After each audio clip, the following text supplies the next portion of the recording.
Okay, to continue with the Special Education 101 approach that I'm taking, sort of a series that I wanted to try to do. The next one is going to be on behavior plans, zero tolerance, those kind of things, because I want everybody to understand that there's a big difference between a behavior goal and a behavior plan. All right, but in order for us to delve into that area of behavior plans and the entire concept of why we have behavior plans and why we have these protections for students within public education, we need to understand the history behind the necessity for those kind of steps, because I don't think that naturally those protections just sort of developed, to where, because I think the overarching attitude that I run into frequently, that I think frequently is something that parents have to deal with, is the general attitude by the majority of parents along with educators that kids that engage in behavior at school don't have a place in public education, and they should be relegated to segregated environments.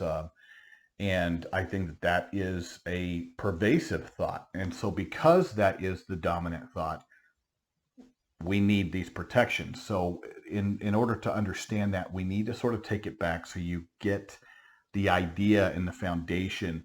Before we delve into that, we need to understand the history behind the IDEA.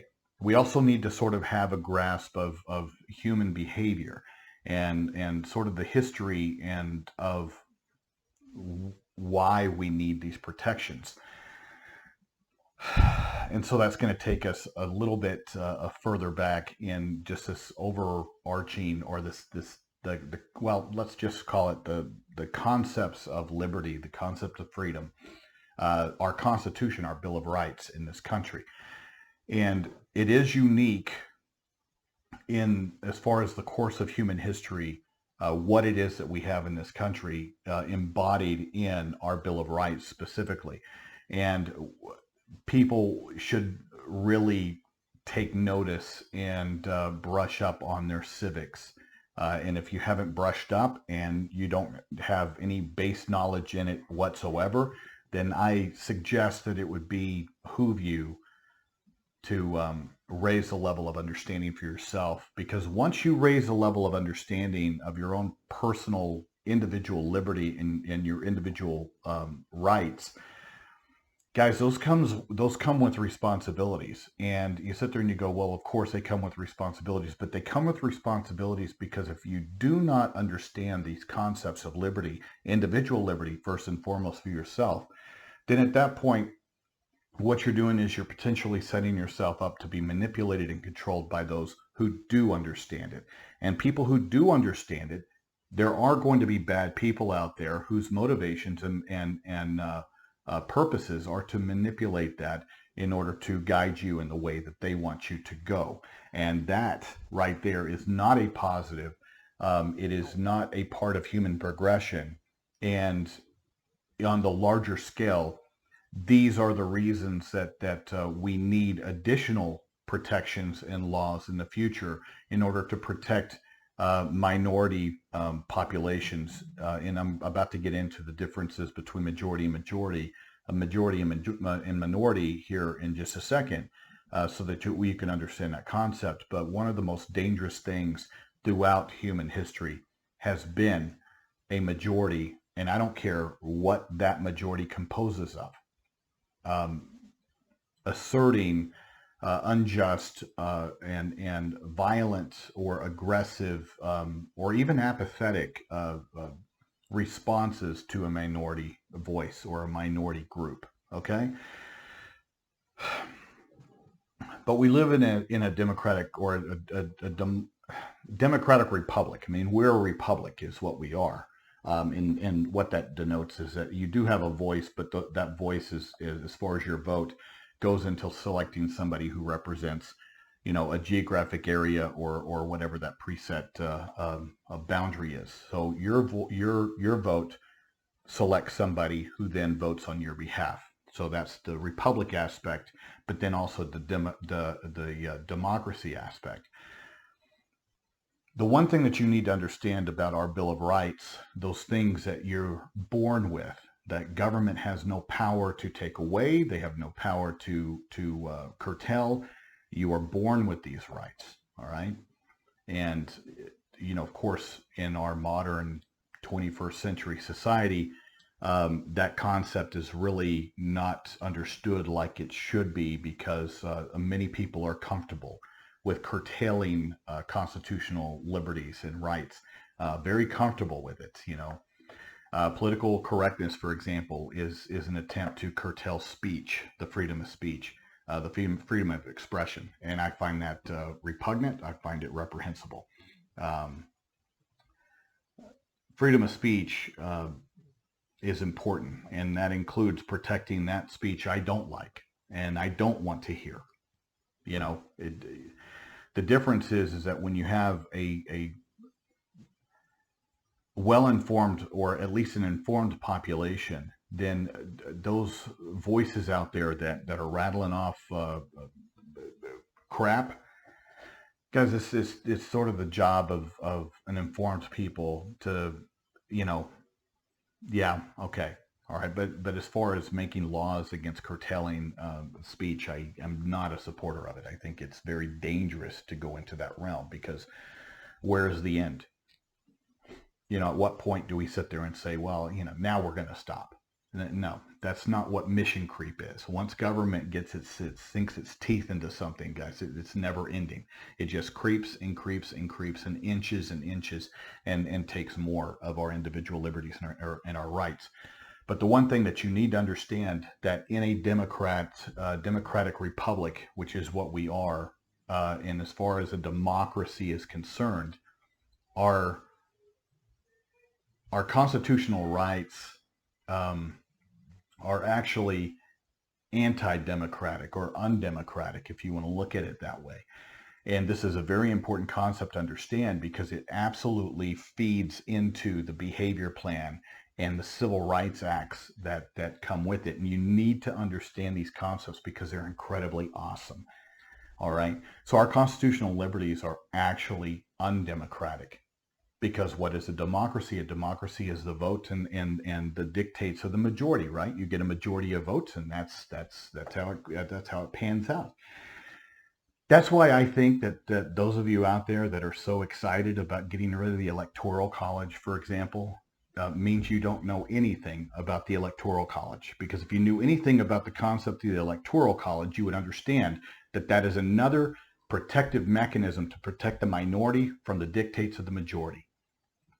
Okay, we have our individual votes. Those individual votes within our states then determine the elector that will then go to the Electoral College. It's not really a college, but they would, that the individual state, based upon the majority vote for president, would then throw the electors toward that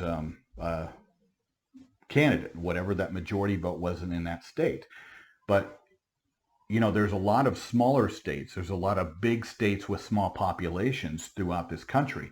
Now, California and New York, if we were to just go by a popular vote, they would end up dictating most of the presidential outcomes. And that isn't, New York and California are not reflective of the voice of the entire country.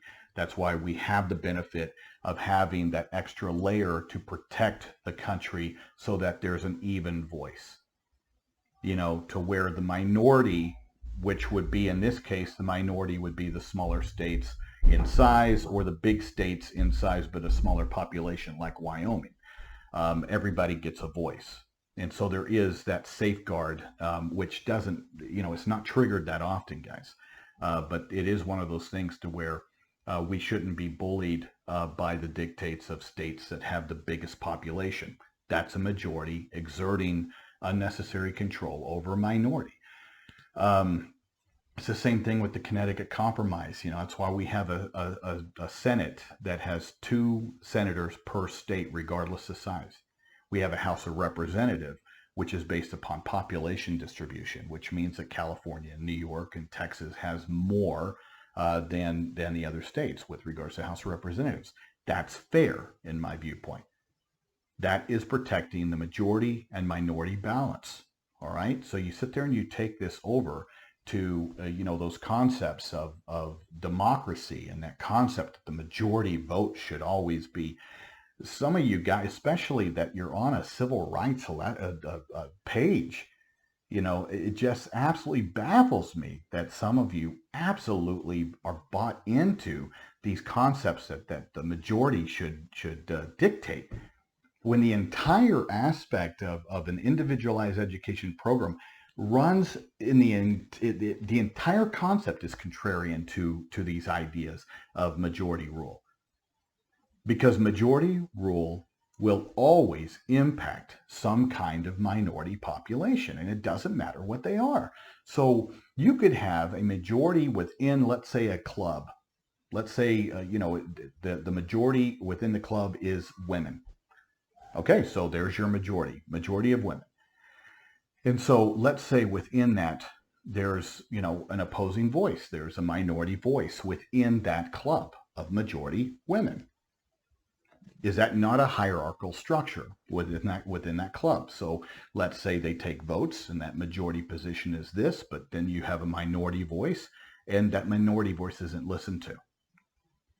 And so in that situation, there are instances, and like I said, and I don't care, we need to remove from our brain this idea that minority only means ethnicity or race, or it just doesn't matter, guys. We tend to use that frequently in our society to sit there and describe, African Americans, if they're a smaller population within the United States, or Latinos. It just doesn't. That's just not the correct. It's not always the correct context for how you need to view a majority-minority relationship. Okay, it can be anything.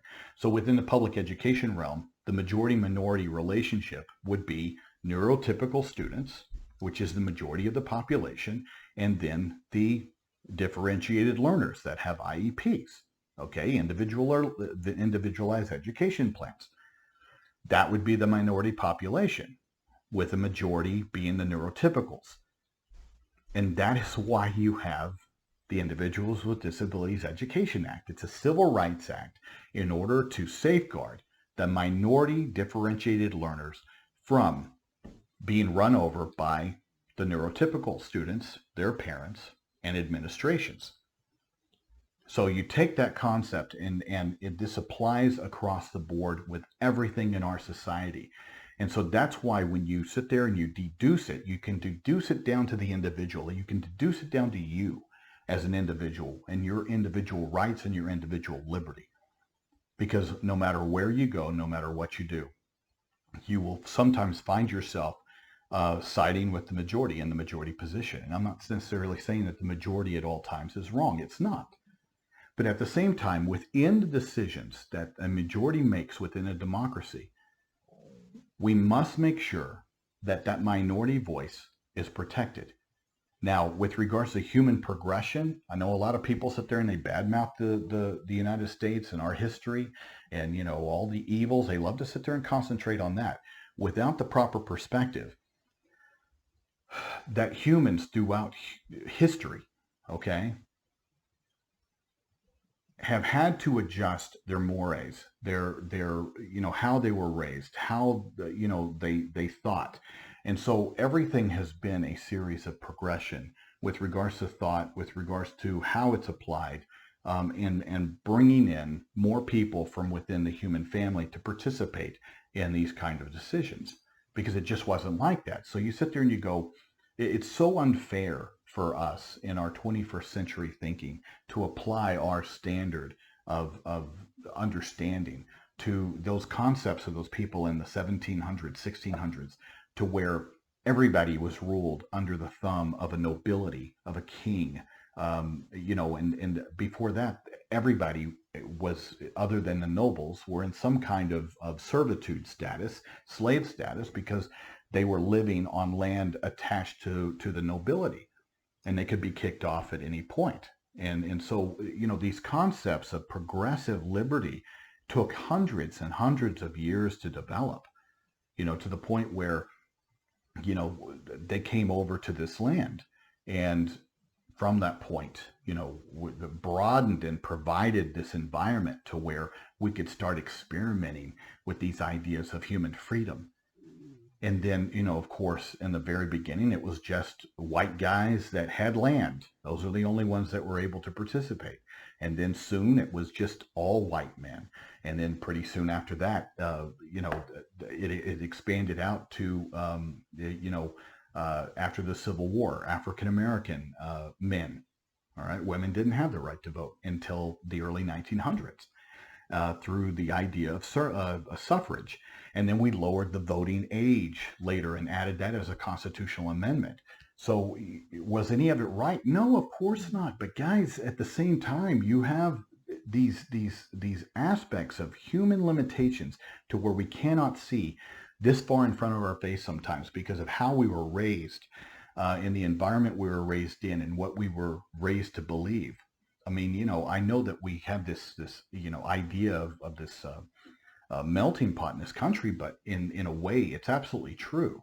And it's not that we're melting away your particular culture and your identity, regardless of color, ethnicity, religion, whatever it is.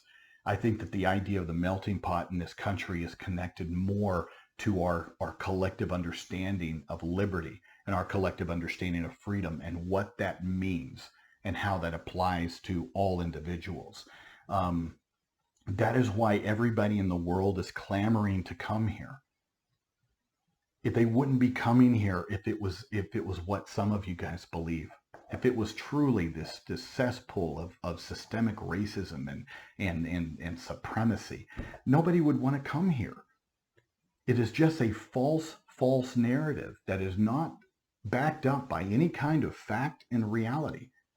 Just because that is some kind of accepted narrative out there doesn't mean that it's true. And it doesn't mean that it's rooted in any kind of fact. It's very dangerous to sit there and start spouting that off because, quite frankly, what the end result of embracing these kind of negative and putrid ideologies that aren't founded in any kind of reality or fact, then at that point, it does have that opportunity to then embed itself into the fabric of pockets within communities, regions in this country, whatever.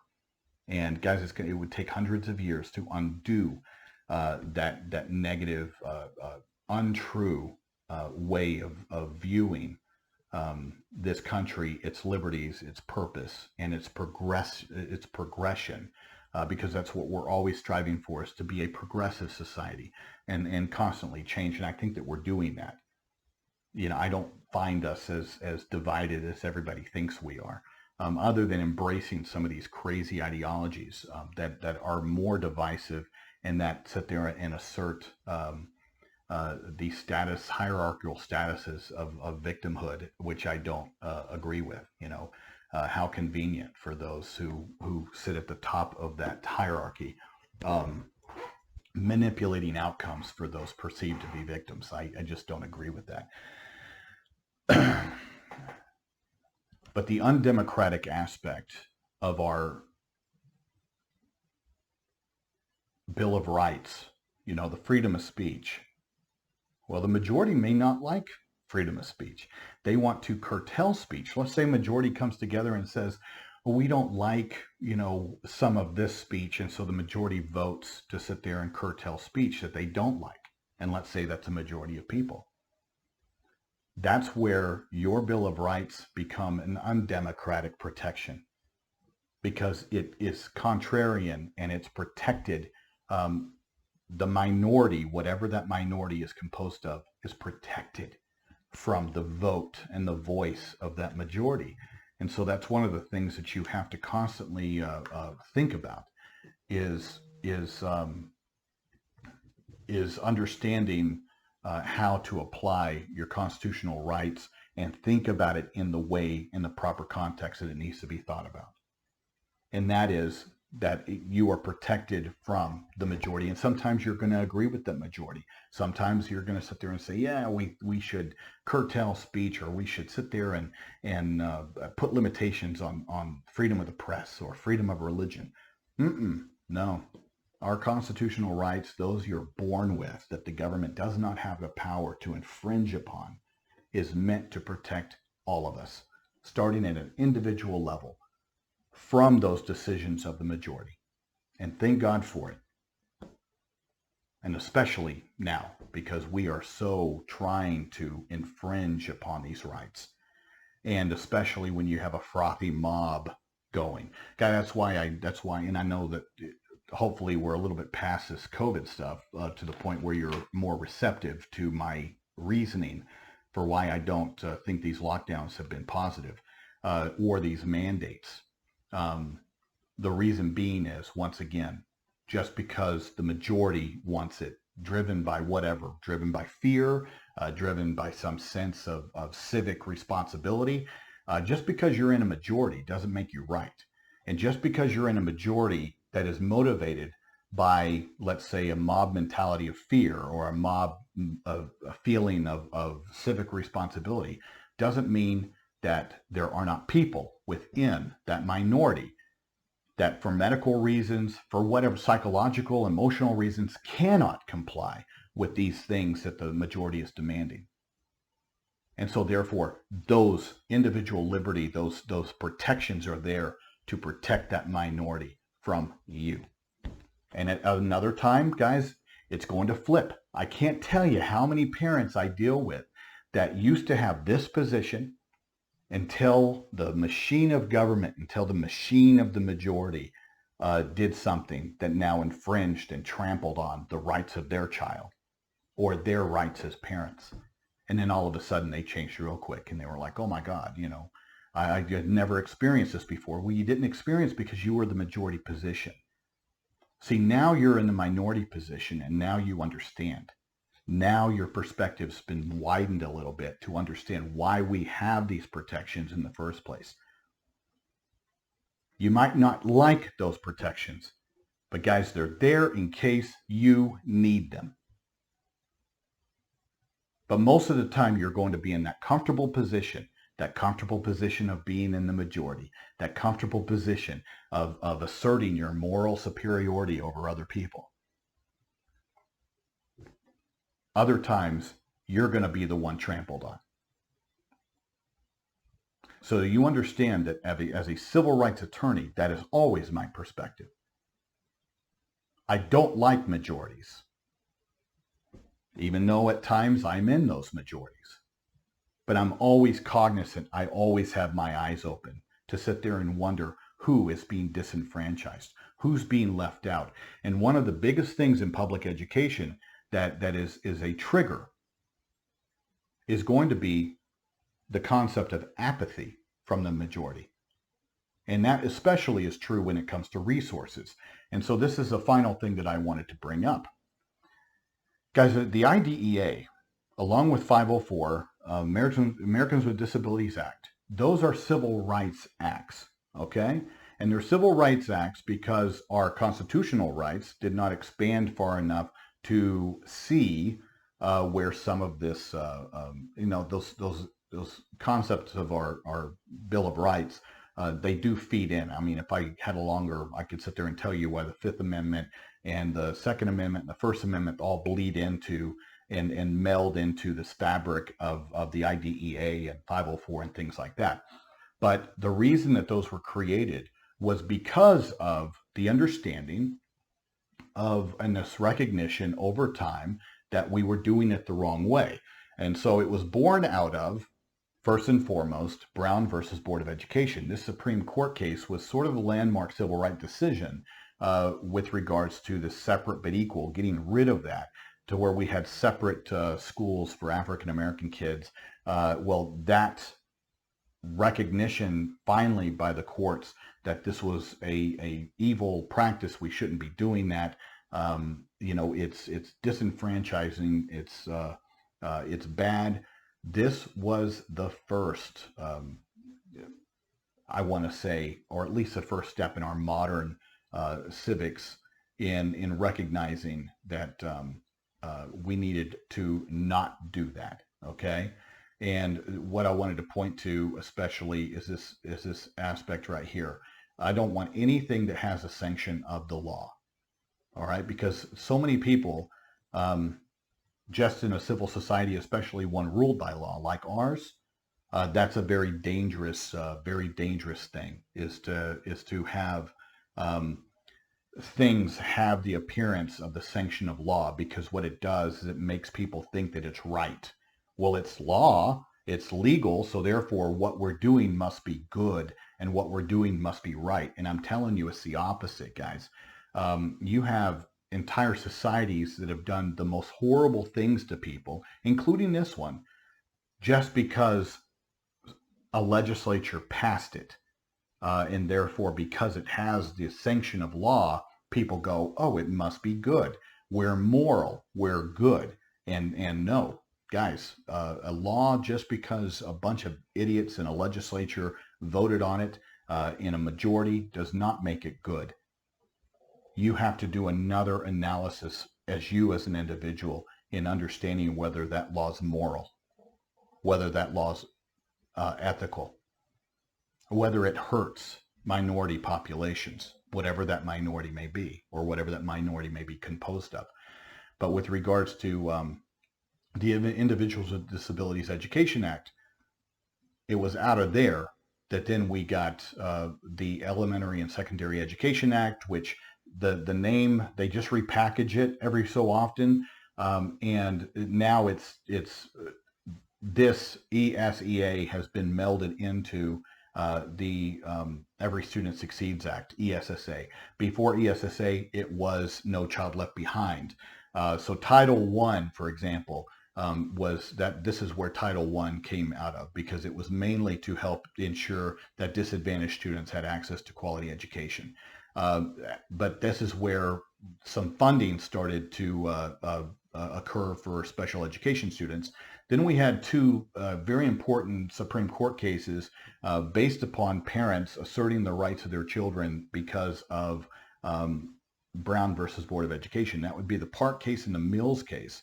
Now, I'm going to include this little document so that you can read it yourself. But based upon that, it then triggered a congressional investigation in 1972 that then went through, and what they determined based upon their statistics is that they estimated there was more than 8 million children that had handicapping conditions requiring special education and related services, and that they found that only 3.9 such children were receiving appropriate services.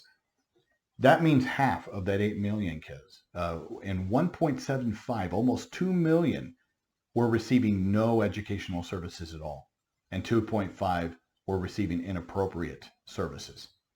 So you sit there and you go, this was in 1972, and this is based upon a congressional investigation based upon those Supreme Court cases, which then came because of Brown versus Board of Education. So it was a progression. So you think about the time it took from 54 until 72 to have that recognition. You're talking over 20 years. That is the course of human progression, especially governmental progression, guys. It's slow. Humans don't like to change, no matter how much they like to say that they change.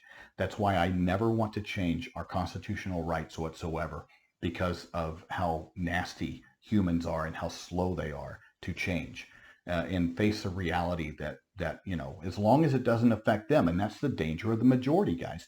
As long as things around them don't really affect them, it just doesn't matter. It's not a high priority. So that's one of the things that you always have to keep in mind, that's, you know, in order to protect the minority population or the minority position, that's one of those important things that we always must remember, is that our constitutional liberties and these constitutional civil rights acts, or the Civil Rights Act, are there, you know, as a mechanism, as a buffer to protect our kids along with ourselves as individuals. So the IDEA, before they changed the name to IDEA, came about in 75, named the Education for All Handicapped Children Act of 1975. And the reason that it came with funding is this, guys, because civil rights acts don't typically come with funding. They don't. 504 doesn't come with funding. It just is. Don't violate kids' rights. Got it? So the IDEA comes with funding because I think that there was that recognition that there's some additional expenses. So, what the schools need to do is they need to look at it as a privilege and not a right. They don't have some right to tax money because it's a Civil Rights Act, which means that the findings from the federal government has been consistently that differentiated learners, disabled students, special needs students have been disenfranchised and mostly through apathy than anything else. Apathy has been the worst aspect. We don't even see you as a student need and as a value to the student population. It hasn't necessarily been attached to abuse and neglect. Though I think neglect, in my viewpoint, requires some thought to neglect somebody, whereas apathy just, I don't see you, period. So therefore, they're not concentrating resources toward that. So I think it's beneficial to have a contribution from the federal government, but do I think that it's required? But do I think that too many public education systems view it as somehow the federal government's responsibility to treat our children fairly and equally across the board. That's the danger of having that contribution, is because it's reinforced this idea in the majority once again, and in these administrations that aren't impacted by this at all. I'm talking Board of Education members and administrators that don't have any special needs child, doesn't have any in their families, to the point where this doesn't affect them. And so it's easy for them to sit there and say, why the hell are we spending all this money on these kids and instead of resodding our football field or buying equipment for our football players and our cheerleaders? Because that's where they would prefer to spend the money. So that's why these laws are very important, to establish that protection of the minority from the majority position. And that would be the neurotypicals and the administration, which through congressional investigation has found definitively that through neglect, abuse, and apathy, that this is a vulnerable minority population that needs protection. But yet they recognize that, so therefore we're going to provide additional resources because we understand it is going to cost a little bit more money to help in serving the student population. That's what brings us now to the protections on the behavior side. You need to understand these concepts. These concepts are so important to understand the undemocratic nature of your individual rights. They are undemocratic. I'm proud that they're undemocratic because I don't want the majority trampling on my individual liberties, on your individual liberties. Even if I disagree with you, I don't want them trampling on your rights as an individual. That's why I fight. That's why I do this. That's why I love what I do. Part 2 is going to be getting into the behavior plan and why they're there. And it will make a lot of sense.